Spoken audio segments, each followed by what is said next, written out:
Badi bari kay wala man may nag-request ang house tour itorta ka mo sa amon balay. Pigado lang among pamilya pero may sinema kami sa amon sulod balay.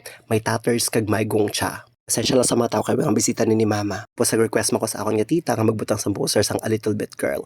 Yes, you heard it right. A Little Bit Girl kay wala ka mo labot kay amon ini sinihan. Kay pigado lang kami nag-high-tech ng amon nga sinihan. So bali nagatag-atag ko sa akon nga card kuno nagbayad-bayad man kuno abi. Tapos kintagaan ko ni ng Lennon sa picking a ticket.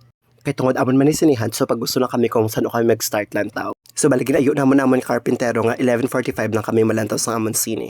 Bali amon ni among nga dining hall, actually gamay lang siya.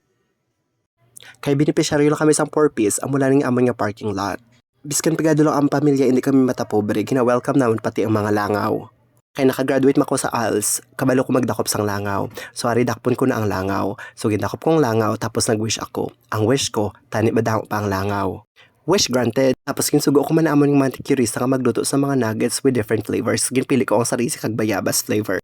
Kagang amon manicurista nagluto sang shabu-shabu, gin-request ko nga ibutang ang mga sobra nga kuko. Tapos nag-ubra man siya sang chili paste nga halin sa mama sa amon nga lola. May nag-deliver sa amon sang tubig so gin-request sila namon nga magluto sang meatballs kasang french fries. Siyempre kay patay gutom man ako, tilawan naton ang meatballs nga ginluto sang nag-deliver sang tubig. Wow, kanamit, da puro tina. Yapati badi so balik na sunod ko magkaon si Bite King pero damak-damakin ko yung magkaon. Tapos amon kaon nagkadto na kami sa amon entertainment room. So bali nagpuli na sinang Lenlen para magpanyaga. Actually kay pigado lang kami nagbakal kami sa amon nga massage chair so pwede kami magpa-massage before kami mag-watch sang sine. Pasensya lang kamo kung makitid ang amon nga hallway. Bali makadto kami sa Cinema 2. Actually this is my favorite cinema out of our 1,225 cinemas nationwide.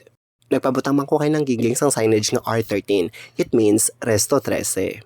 One of the reasons ka nagpa-block screening kami sang A Very Good Girl because we love Catherine and we know her humble beginning. Let's watch this. Catherine! Yay! Catherine! Very good, Catherine! Sakay! Wow! Sagad-sagad kay Catherine ba? Ay, Catherine! No, Catherine! Hinay lang, Catherine. Hinay lang. Ay, Catherine! Ay, nahulog si Catherine. Pulutan niyo si Catherine. Pulutan niyo. Ito, hindi ba ito A Very Good Girl? Pagkatapos namon lantaw sang sine, nagkadto kami sa bago namon yung open nga Dairy Queen. Ligin try man namon nga liso-lisuon ng Dairy Queen. So ari na ginaliso na namon ang Dairy Queen.